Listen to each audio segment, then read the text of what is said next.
Hola, ¿qué tal? Sean todos muy bienvenidos. Mi nombre es Kevin Vázquez, cofundador y líder de asesores de Higgs School, y hoy daremos inicio a este curso de termodinámica de las sustancias puras, una materia sumamente interesante y bastante entretenida, eh, que es la continuación de termodinámica básica, por lo que sería necesario tener conocimientos básicos de dicha materia, pero si están tambaleándose con termodinámica básica, no se preocupen que este curso será lo más sencillo posible para que todos puedan entenderlo sin importar cómo se llevaron con termodinámica básica. Pero antes de iniciar de lleno con lo que todos esperan, es decir, con los ejercicios, vamos a repasar algunos conceptos básicos, empezando por qué es una sustancia pura. Así que vamos a comenzar y repasemos algunas características que deben de tener las sustancias puras para poder considerarse como una sustancia pura. Entonces, la primera de ellas es que no debe de tener impurezas. No debe de tener impurezas. Entonces, para que una sustancia pura sea considerada pura, no debe de tener impurezas, ¿ok? Eso sería todo por este video. Muchísimas gracias. Ah, no, ¿qué dijeron? No, no, no, no, no. Es verdad. Para que una sustancia pura sea considerada pura, no debe de tener impurezas. Ok, pero sigue siendo una definición muy pobre. Entonces, vamos a tratar de dar más características que debe de tener una sustancia pura. Entonces, como siguientes características, es que debe de estar constituida por una sola especie química. Eso va de la mano con que no tiene impurezas, ¿no? Entonces, solo debe de existir una misma especie química en toda la constitución o en toda la extensión de la sustancia para que sea considerada pura. Si por ahí llegara a haber alguna especie química que no sea igual a todas las demás, esa sería una impureza y por lo tanto ya dejaría de ser una sustancia pura. Las sustancias puras tienen propiedades específicas únicas para esa sustancia. ¿Cómo qué propiedades? Como el peso molecular, el punto de fusión, el punto de ebullición, el punto crítico, que lo veremos más adelante, y propiedades termodinámicas que ya habíamos visto en termodinámica básica, como la energía interna, la entalpía, la entropía, etcétera. Ok. Entonces, esas propiedades específicas, recuerden que es que no varía dependiendo de la cantidad de sustancia que haya en el sistema, son únicas para cada sustancia. Entonces, esos valores, esas propiedades son únicas para la sustancia que estemos hablando, ¿no? Una sustancia pura puede ser un elemento o un compuesto, llámese agua, oxígeno, hidrocarburos o cualquier sustancia que cumpla con las condiciones anteriores. De hecho, hay ocasiones en las que se considera como sustancia pura a sustancias que propiamente no son sustancias puras. Por decir un ejemplo, el aire a veces es considerado como una sustancia pura a pesar de ser una mezcla de varios gases, ¿no? Porque contiene nitrógeno, oxígeno, dióxido de carbono, vapor de agua y además de algunos polvos, ¿no? Pero también se le puede considerar sustancia pura bajo ciertas condiciones. Entonces, mientras exista un único compuesto o un único elemento, una única especie química se le puede considerar sustancia pura. Ok, las sustancias puras, como ya sabemos, pueden estar en diferentes estados de agregación. Nosotros conocemos los tres estados de agregación básico, que son el gaseoso, el sólido y el líquido, ¿verdad? Y también sabemos que podemos tener cambios de estado de agregación.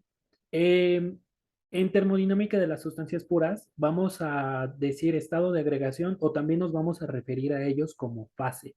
Propiamente no es correcto llamar fase al estado de agregación, pero para que sea un poquito más sencillo de entender, vamos a llamarle fase y vamos a entender estado de agregación, por lo menos en este curso. Entonces, bueno, tenemos en el diagramita los diferentes estados de agregación, la G es de gaseosa, L de líquido, S es de sólido, y podemos ver con las flechitas los diferentes cambios y cómo se le llama a esos cambios, ¿no? Por decir un ejemplo, cuando pasamos de sólido a líquido, coloquialmente decimos que se derrite, por lo que sería un derretimiento, pero el nombre propio, el nombre científico, entre comillas, es una fusión, se fusiona, ¿no? El cambio inverso de líquido a sólido lo conocemos como solidificación. Ajá. De gaseoso a líquido lo llamamos condensación, algunos también lo llaman licuación, y de líquido a gaseoso lo llamamos evaporación, algunos lo llaman ebullición, aunque consideran algunos autores que la ebullición corresponde únicamente si se está hablando de agua. No sería correcto utilizarlo en otras sustancias, pero bueno, para evitar eso le llamamos evaporación. Y también tenemos los cambios de característicos de algunas sustancias, como el dióxido de carbono, que puede hacer cambios de sólido a gaseoso y de gaseoso a sólido sin pasar por el estado líquido, ¿no? Llamado sublimación y la desublimación, ¿no?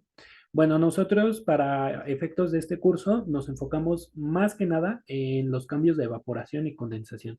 Pero tenemos ahí una pregunta muy importante. ¿De qué depende el cambio de fase de una sustancia? ¿Ok? Porque por decir, con el caso del hielo, el agua, mejor dicho, estamos muy acostumbrados a decir que el agua hierve a 100 grados Celsius y que el agua se congela a 0 grados Celsius. Ok, entonces la idea que podemos tener es que el cambio de estado de agregación o el cambio de fase depende de la temperatura del sistema, ¿no? Si aumentas la temperatura del agua, esta se va a evaporar o se va a fusionar en caso de que esté en estado sólido, ¿no? Y si disminuyes la temperatura, se va a condensar si está en vapor o se va a solidificar si está en líquido. Entonces, sí, es verdad, la temperatura puede ser uno de los factores que afecten al cambio de fase de una sustancia, pero no es el único, porque seguramente han escuchado que el agua efectivamente hierve a 100 grados Celsius, pero eso al nivel del mar. En la Ciudad de México estamos más o menos a 2000 metros sobre el nivel del mar. En la Ciudad de México el agua hierve a 92, 93 grados Celsius. Hay una diferencia de 7 grados Celsius. ¿Y a qué se debe esa diferencia? Pues se debe a la presión, ¿ok? Porque al nivel del mar tenemos una presión de una atmósfera o 760 milímetros de mercurio y en la Ciudad de México tenemos una presión de ¿cuánto? De 585 milímetros de mercurio. Entonces, a menor presión, menor temperatura de ebullición, efectivamente. Entonces, la temperatura y la presión. Ok, eso significa que si nosotros calentamos agua hasta los 100 grados Celsius, en cuanto llega a los 100 grados Celsius, se convierte en vapor. ¿Correcto? No, no es así de fácil. Seguramente ustedes pueden hacer un experimento en casa. Si tienen de casualidad un termómetro, serviría cualquier termómetro, pero de preferencia uno digital. Ustedes pueden poner a calentar agua en la estufa y pueden calentarla hasta que el agua llegue a más o menos 92 grados Celsius, si se hace en la Ciudad de México, ¿no? Puede que el agua llegue a 92 grados Celsius y se van a dar cuenta de una cosa, que a pesar de que ya está en 92 grados Celsius y que se supone que ya es el cambio de fase, puede que no esté hirviendo el agua. Ajá, puede que esté liberando así como un vaporcito. Ese vaporcito no es como tal una ebullición. Ajá. Entonces, ¿por qué a pesar de que el agua ya está en su punto de ebullición, no está hirviendo? Ah, porque resulta que no es, o sea, que no solo basta con aumentar la temperatura, sino que también se necesita un poco más de energía. Termodinámica, recuerden que es el estudio de la energía y su interacción con la materia. Entonces, siempre tenemos que estar pensando en energía. Y justamente es lo que vamos a hacer en este diagramita de aquí. A ver si me sale. Entonces tenemos un diagrama de temperatura en grados Celsius versus una escala de energía. Ahorita no importan las unidades de la energía, este es un ejemplo propiamente didáctico. Entonces, imaginen que nosotros iniciamos acá abajo a 40 grados Celsius. Vamos a tener un nivel de energía pequeñito, un nivel de energía pequeño. Y bueno, en este diagrama vamos a estar representando los cambios de fase del agua, ¿no? Entonces, imaginemos que estamos ahorita a una atmósfera de presión y tenemos al agua a menos 40 grados Celsius. Yo les pregunto, ¿qué estado va a tener el agua a menos 40 grados Celsius y una atmósfera de presión? Pues va a estar en estado sólido, ¿no? Vamos a dibujar aquí un cubito de hielo. Va a estar en estado sólido. Entonces, si yo quiero derretir este cubito de hielo, ¿qué tengo que hacer? aumentar la temperatura, calentar. Así que yo empiezo a calentar y al calentar aumento no solo la temperatura, sino que también aumento el nivel de energía. Entonces voy formando una curvita más o menos así y llego a los 0 grados Celsius. Perfecto. Pero ¿qué es lo que pasa? Que yo llego a los 0 grados Celsius y me doy cuenta que en este punto todavía tengo el hielo formado. No se ha derretido, no se ha fusionado. Me voy a dar cuenta que todavía tengo que calentar un poquito más y la temperatura se va a mantener constante. Entonces yo voy a aumentar mi nivel de energía, pero no mi nivel de temperatura, hasta llegar a un punto en el que ahora sí, efectivamente, el agua se derrite. Entonces, fíjense que a pesar de que ya calentamos, no fue únicamente necesario ese calentamiento para llegar a los 0 grados Celsius. Aparte, tuvimos que calentar un poquito más. Ahora, ¿qué pasaría si yo quiero convertir esta agua en vapor? Ah, bueno, pues ahora tengo que volver a calentar y por lo tanto aumentar la temperatura y aumentar también el nivel de energía en el sistema. Aumento temperatura y llego por fin a los 100 grados Celsius. Pero me doy cuenta de una cosa, que en este punto todavía tengo formado agua líquida. Todavía no tengo vapor. Todavía tengo que calentar un poquito más, pero la temperatura va a mantenerse constante hasta que llegue a un punto en el que ahora sí ya tengo formado el vapor. Y este vapor todavía lo puedo calentar, lo puedo seguir calentando y aumentar su temperatura y por lo tanto su nivel de energía hasta que llega al punto crítico. ¿Vale? Ahorita no vamos a ahondar en nada de eso, del punto crítico. Eso lo veremos después. Pero entonces vean que para que yo pueda efectuar un cambio de fase, no solo basta con aumentar la temperatura, también tengo que aumentar tantito más el nivel de energía de la sustancia, ¿ok? ¿Por qué sucede esto? Porque resulta que nosotros vamos a tener dos tipos de calores. Ahorita vemos eso. Este, aquellos calores que me modifican la temperatura se van a llamar calores sensibles, justamente porque nosotros podemos percibir ese calor. El aumento de la temperatura lo podemos percibir y por lo tanto podemos verlo como un calor que se siente, un calor sensible. Y ese calor que no aumenta la temperatura, pero que sí cambia la fase, le llamamos calor latente. El calor latente no lo podemos sentir, pero sí podemos percibir el cambio de fase en la sustancia. Entonces, nosotros vamos a tener esos dos tipos de calores a lo largo de este curso. El calor sensible es la energía que provoca un cambio de la temperatura en la sustancia. La fórmula de ese calor es, el calor es igual a el número de moles o la cantidad de sustancia por la capacidad calorífica a presión constante, aunque también puede ser a volumen constante, por la variación de la temperatura. Ajá. Esa fórmula ya la veníamos ocupando desde termodinámica básica. ¿Ok? El calor sensible aumenta la temperatura, pero no cambia la fase. Eso es importante. El calor sensible a veces es representado con Q sub L o con lambda y se define como la energía necesaria para que una unidad de masa cambie totalmente de un estado o fase a otro. ¿Ok? El calor sensible no afecta la temperatura, pero sí afecta el estado de agregación de la sustancia. Es el encargado de hacer un cambio de fase.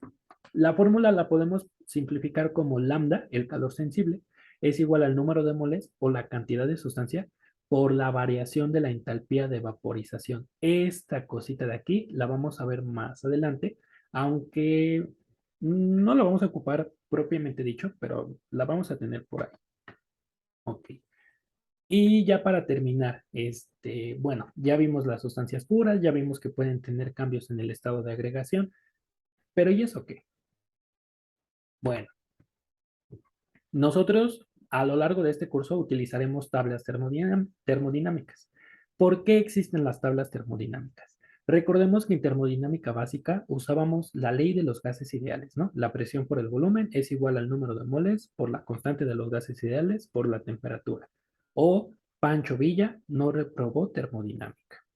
Este, Bueno, resulta que aunque esa fórmula es muy sencilla y muy fácil de recordar, no siempre es muy útil, porque como ustedes seguramente ya saben, el comportamiento de un gas ideal no se da siempre, ¿no? Necesitamos ciertas condiciones de presión y temperatura para considerar que un gas se comporta de forma ideal.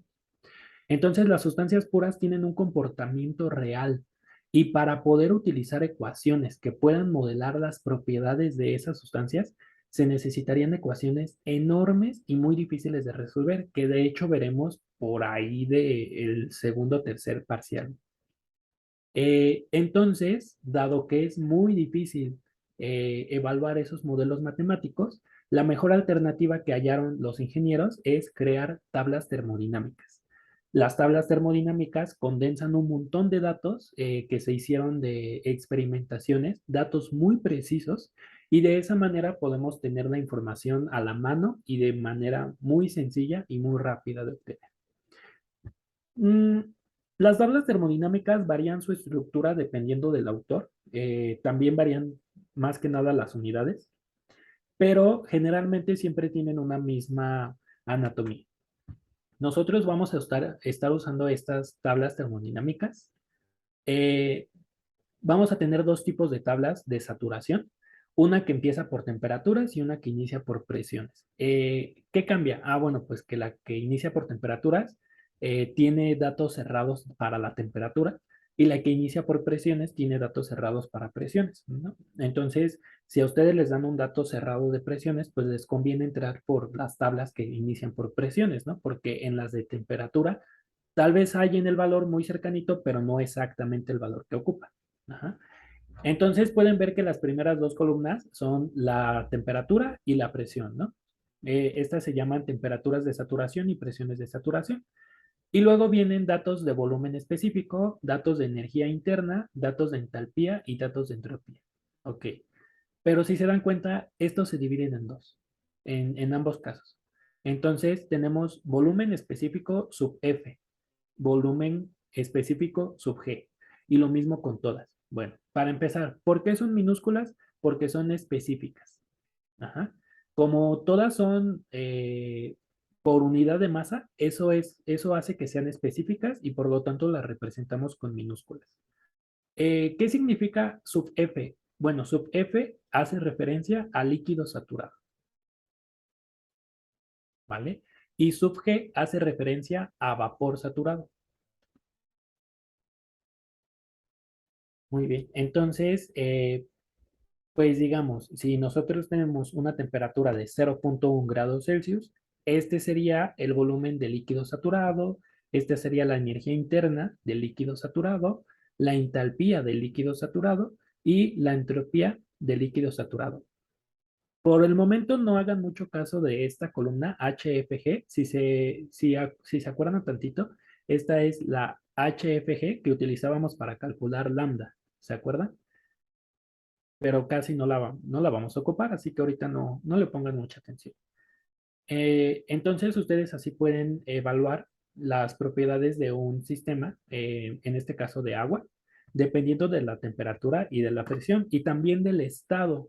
Entonces, imaginen, vean nada más cuánta información tenemos en estas tablas.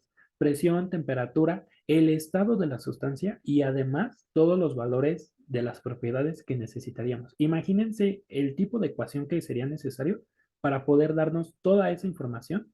¿Y cuánto nos tardaríamos en resolverlo en comparación a buscarlo nada más en las tablas termodinámicas? Entonces, esas son las tablas que estaremos utilizando. Y ya finalmente, ¿qué se viene en los siguientes videos? Bueno, pues en los siguientes videos vamos a analizar qué es un líquido o un vapor saturado, cómo se representan los diagramas de las sustancias puras y, o sea que termodinámica básica era fácil. Sí, termodinámica básica era fácil. Termodinámica de las sustancias puras también es fácil, pero es un poquito más retadora. Entonces, ahora sí, muchísimas gracias por su atención. Recuerden resolver el cuestionario que viene después de este video, en caso de que lo hay. Algunas lecciones lo van a tener, algunas lecciones no lo van a tener. Este, pero bueno, nos vemos en el siguiente video, chicos.